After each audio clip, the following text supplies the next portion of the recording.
Hello friends. स्वागत है आपका हमारे यूट्यूब चैनल आर के हिंदी कहानियों में। आज की कहानी है अपनी ही बहन को धोखा दिया। शलभ ने अपने नए मकान के बरामदे में आराम कुर्सी डाली और उस पर लेट गया। शरद ऋतु की सुहानी बयार ने थपकी दी तो उसकी आंख लग गई। तभी बगल वाले घर से स्त्री पुरुष के लड़ने की आवाज़ तेज आने लगी। जब काफ़ी देर तक पड़ोस का महाभारत बंद नहीं हुआ तो उसने पत्नी को आवाज़ लगाई, रमा, ज़रा देखो तो ये कैसा हंगामा है। पत्नी के लौटने की प्रतीक्षा करते हुए शलभ सोचने लगा कि अपनी ससुराल के रिश्तेदारों से त्रस्त होकर शांति और सुकून के लिए वो यहाँ आया था। बड़ी दौड़ धूप करने के बाद दिल्ली से वो मेरठ में ट्रांसफ़र करवा सका था। उसे दिल्ली में पल भर भी एकांत नहीं मिलता था। रोज़ ही दफ्तर जाने के पहले वह शाम को दफ्तर से लौटने पर कोई ना कोई रिश्तेदार उसके घर आ टपकता था। तनाव के कारण 33 वर्ष की आयु में ही उसके बाल खिचड़ी हो गए थे। अपनी उम्र से 10 वर्ष बड़ा लगता था वो। नौकरी की टेंशन, राजधानी के ट्रैफिक की टेंशन, रोज़ रोज़ की भागम भाग, ऊपर से पत्नी के नाते रिश्तेदारों का दखल। 10 मिनट बाद रमा आते ही चहक कर बोली, सरप्राइज है तुम्हारे लिए, सुनोगे तो झूम उठोगे। बगल वाले घर में मेरी मुंह बोली बहन माला है, उसका 2 वर्ष पहले ही विवाह हुआ है। शलभ का चेहरा मुरझा गया। उसके मुंह से अस्पष्ट सी आवाज़ निकली, यहाँ भी।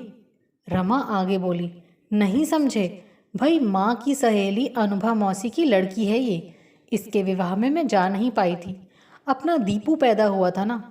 मैं वहीं से अनुभा मौसी से फ़ोन पर बात करके आ रही हूँ। कह दिया है मैंने कि माला की जिम्मेदारी मेरी। और सुनने की शक्ति नहीं थी शलभ में। पत्नी की बात काटकर उसने विषैले स्वर में पूछा, तो वही दोनों इतनी बेशर्मी से झगड़ रहे थे? आग्नेय नेत्रों से पति को घूरते हुए रमा बोली, दोनों पैसे की तंगी से परेशान हैं।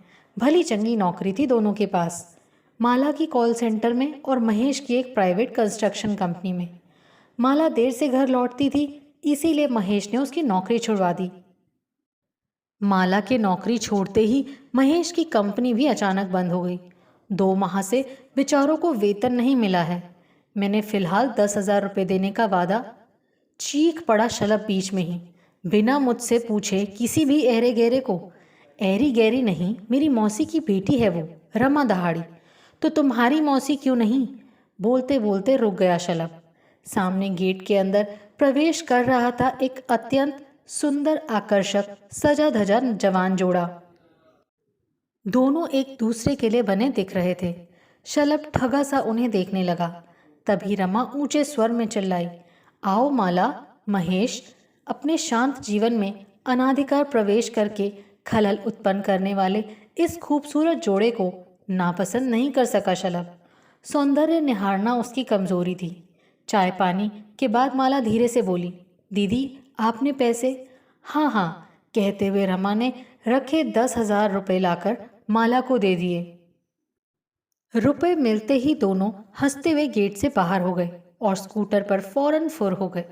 शाम को दोनों देर से लौटे और आते ही सीधे रमा के पास आ गए। घर में प्रवेश करते ही माला तो सोफे पर पसर गई और बोली, खाना हम दोनों यहीं खाएंगे। बिल्कुल हिम्मत नहीं है कुछ करने की। बहुत थक गई हूँ मैं। कहाँ थे तुम दोनों अभी तक? उत्सुकता से पूछा रमा ने। पूरा समय ब्यूटी पार्लर में निकल गया, चहक उठी Mala. Pedicure, manicure, facial, hair cutting, setting और बॉडी मसाज। तुम तो वैसे ही इतनी सुंदर हो, तुम्हें इन सब की क्या ज़रूरत है? पैसे बहुत खर्च हो गए होंगे। मरी सी आवाज़ निकली रमा के मुख से। कुछ ज़्यादा नहीं, बस 1500 रुपये ही लगे हैं। लापरवाही से अपने खूबसूरत केशों को झटका देते हुए बोली माला। मेंटेन ना करो तो अच्छा खासा रूप भी बिगड़ जाता है। अपनी ओर तो देखो तनिक दीदी, क्या हुलिया बना रखा है आपने। आपके रूप की मिसाल तो माँ आज तक देती हैं। ऐसा लगता है कि आपने कभी पार्लर में झांका तक नहीं है। या तो पैसा बचाओ या रूप। पैसा तो हाथ का मैल है, आज है कल नहीं। शलभ की सहन शक्ति जवाब दे गई। उसने कटाक्ष किया, क्या महेश भी दिन भर मेंस पार्लर में था? नहीं नहीं, बोली माला, उसे कहाँ फुर्सत थी। तमाम बिल जो जमा करने थे, घर का किराया, बिजली का बिल, टेलीफोन का बिल। घबरा गई रमा। तब तो पूरे 10,000। हाँ, पूरे खत्म हो गए। अभी दूध वाले का बिल बाकी है, साथ में रोज का जेब खर्च। बेहिचक माला बोली।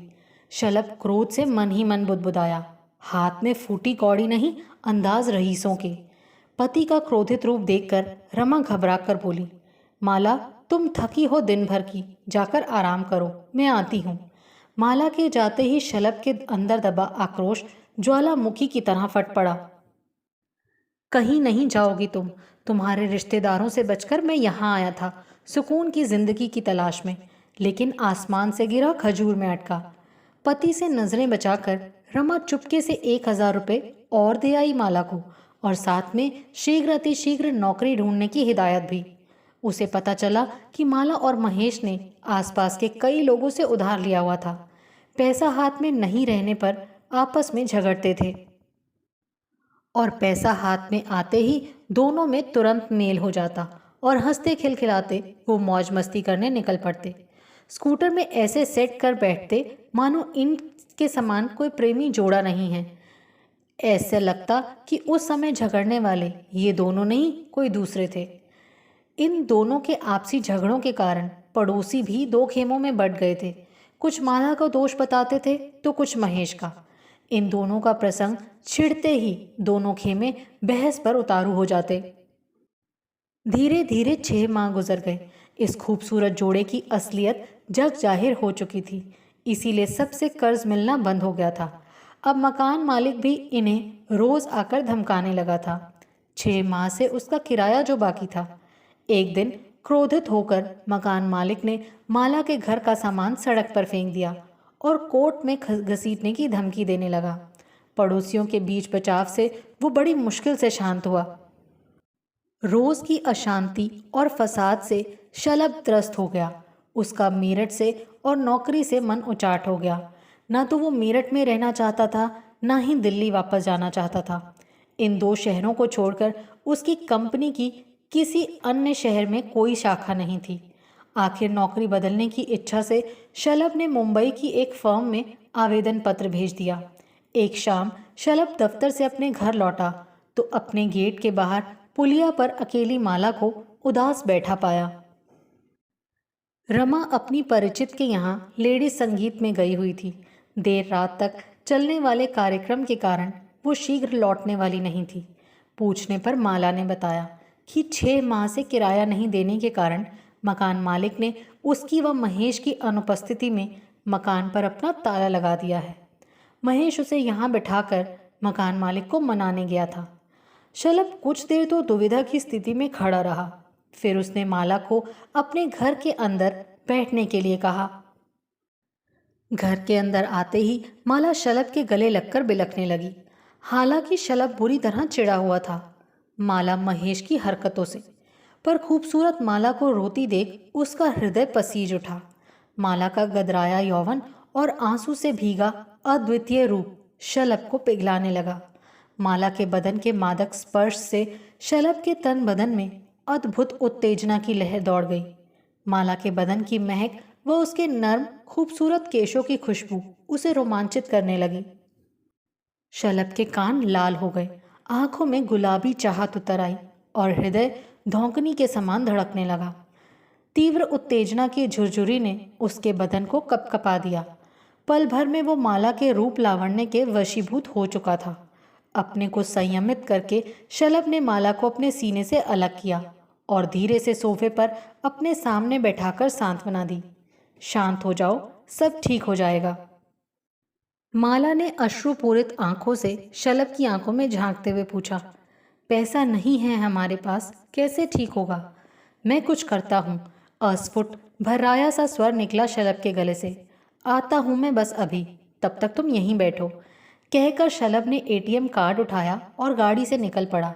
लौटकर शलभ ने माला के हाथ में 6 महीने के किराए के 9,000 रुपये जैसे ही थमाए, उसने खुशी से किलकारी मारी। शलभ सोफे पर बैठकर जूते उतारने लगा तो वो अपने स्थान से उठी, खूबसूरत अदा से अपना पल्लू नीचे ढलका दिया और शलभ के एकदम करीब आकर उसके कान में मादक स्वर से फुसफुसाई, थैंक यू जीजू, थैंक यू। माला के उघड़े वक्ष स्थल की संगमरमरी गोलाइयों पर नजर पड़ते ही शलभ का चेहरा तमतमा गया और उसके मुख से कोई आवाज नहीं निकली। वो मुग्ध होकर उसे देखने लगा। घर में माला महेश के विरुद्ध शलभ के स्वर एकाएक बंद हो गए।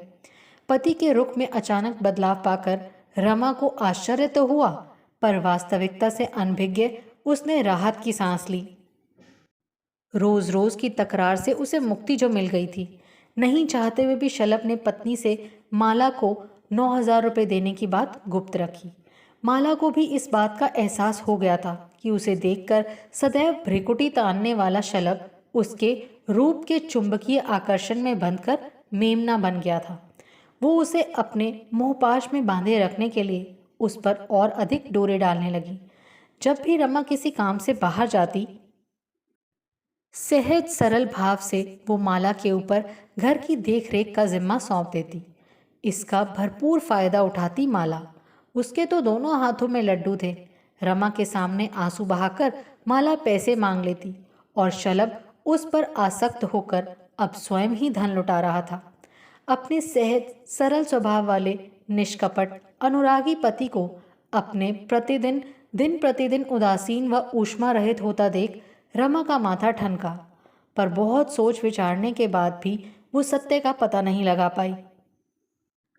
माला केवल पैसे ऐंठने के लिए शलभ पर डोरे डाल रही थी।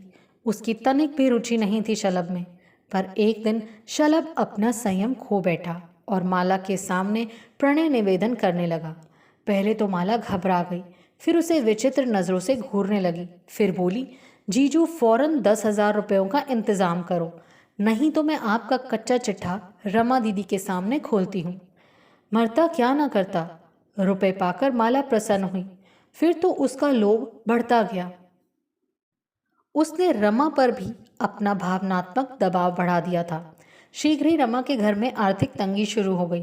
त्रस्त होकर रमा ने अनुभा मौसी को वस्तु स्थिति से अवगत कराते हुए शीघ्र ही रुपए भेजने को कहा, तो उन्होंने तमक कर उत्तर दिया, छोटी बहन मानती हो ना उसे, थोड़ी सी सहायता कर दी तो मुझसे पैसे मांगने लगी तुम। रमा ने फिर सारी बात माँ को बताई तो माँ ने भी उसे जमकर खरी खोटी सुना दी। मुझसे पहले सलाह क्यों नहीं ली? पैसे लुटाने के बाद अब उसका रोना क्यों रो रही हो? अनुभा और उसके परिवार के काले कारनामों से त्रस्त होकर हमने तो सदा के लिए उन्हें त्याग दिया है। रमा के दिलो दिमाग से मायके के रिश्तेदारों का नशा काफूर हो चुका था। उधर शलभ का मन माला की ओर से उचट हो गया था, लेकिन वो न तो पत्नी को सत्य बताने की हिम्मत जुटा पाया, ना ही माला की रोज बढ़ती मांगों को पूरा कर पा रहा था। उनकी स्थिति चक्की के दो पार्टों में फंसे अनाज जैसी थी, जिसकी यंत्रणा वो भोग रहे थे। उनकी तो नींद व चैन दोनों छिन गए थे। उनके द्वारा मुंबई की एक फर्म में भेजे गए आवेदन पत्र का अभी तक कोई जवाब भी नहीं आया था। धीरे धीरे माला ने फिर से कॉल सेंटर में काम करना शुरू कर दिया। महेश ने एक सिविल ठेकेदार के जूनियर सुपरवाइजर के रूप में काम पकड़ लिया। आय कम थी, उनके खर्चे अधिक। धीरे धीरे दोनों की जीवन की गाड़ी पटरी पर आने लगी। तभी अचानक एक दिन माला कॉल सेंटर से अचानक गायब हो गई। काम पर गई तो अपने घर ही नहीं लौटी। पुलिस ने चप्पा चप्पा छान मारा, पर वो कहीं नहीं मिली। पता चला कि वो उस दिन कॉल सेंटर पहुंची ही नहीं थी। बदहवास महेश इधर उधर मारा मारा फिरता रहा। फिर कुछ दिनों बाद वो भी कहीं चला गया। लोगों ने अंदाज़ा लगाया कि वो अपने माता पिता के पास लौट गया होगा। पड़ोस के घर में सन्नाटा पसर गया। इस दंपत्ति का क्या हश्र हुआ होगा, इसके बारे में लोग तरह तरह की अटकलें लगाने लगे। सबको अपना पैसा डूबने का दुख तो था ही, इस खूबसूरत युवा जोड़े का चले जाना भी कम दुखद नहीं था सबके लिए। तभी अनुभा मौसी ने शलभ और रमा पर इल्ज़ाम मढ़ दिया कि इन्हीं दोनों की मिली भगत ने मेरी बेटी और दामाद को गायब कर दिया है। बड़ी मुश्किल से जान पहचान वालों के हस्तक्षेप से ये दोनों पुलिस के चंगुल में आने से बचे। अचानक एक दिन मुंबई की फर्म से इंटरव्यू के लिए शलभ को बुलावा आ गया। बच्चों की छुट्टियां थीं, इंटरव्यू के साथ घूमना भी हो जाएगा। इस उद्देश्य से शलभ ने रमा और दोनों बच्चों को भी अपने साथ ले लिया। पहले दिन इंटरव्यू संपन्न होने के बाद अगले दिन के लिए शलभ ने टूरिस्ट बस में चारों के लिए बुकिंग करवा ली। अगले दिन सुबह 10 बजे चारों मुंबई भ्रमण के लिए टूरिस्ट बस में सवार होकर निकल पड़े। भ्रमण में फिल्म की शूटिंग दिखलाना भी तय था। पास ही के एक गांव में ग्रामीण परिवेश में एक लोक नृत्य का फिल्मांकन हो रहा था। करीब 75 बालाएं रंग बिरंगे आकर्षक ग्रामीण परिधानों में सजी संगीत पर थिरक रही थी। अचानक नन्हा दीपू चीख पड़ा, मम्मा वो देखो सामने माला मौसी। उसे पहचानने में रमा को देर नहीं लगी। वही चिर परिचित खूबसूरत मासूम चेहरा। वो पति के कान में फुसफुसाई, मैं इसे अनुभा मौसी को लौटाकर अपने नाम पर लगा हुआ दाग अवश्य मिटाऊंगी। लताड़ लगाई शलभ ने, खबरदार अब इस पचड़े से दूर रहो, बाज आया मैं तुम्हारे रिश्तेदारों से। लेकिन रमा फिर भी नहीं मानी। पति की इच्छा के विरुद्ध उसने टूरिस्ट बस का बकाया भ्रमण कैंसिल करके टैक्सी किराए पर ले ली और शूटिंग के उपरांत उसका पीछा करते उसके घर जा पहुंची। शलभ और रमा को एकाएक सामने पाकर माला अनजान बन गई। दोनों को पहचानने से ही इनकार कर दिया उसने। सब्र का बांध टूट गया रमा का।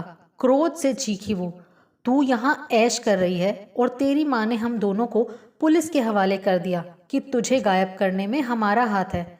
चल अभी इसी वक्त मेरे साथ, तुझे मैं मौसी के पास ले चलती हूँ।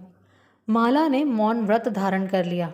क्रोध से आपा खो बैठी रमा उसके केश पकड़कर चिल्लाई, जो अपने पति की नहीं हुई वो हमारी कैसे होती? तुझे मालूम है तेरे जाने के बाद तेरा महेश बदहवास हालत में लुटा लुटा से तुझे खोज करता था। पता नहीं कहाँ है वो बेचारा।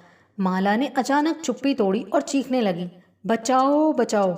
उसकी चीख पुकार सुनते ही वहाँ भीड़ इकट्ठा होने लगी। घबराकर रमा ने माला के केश छोड़ दिए।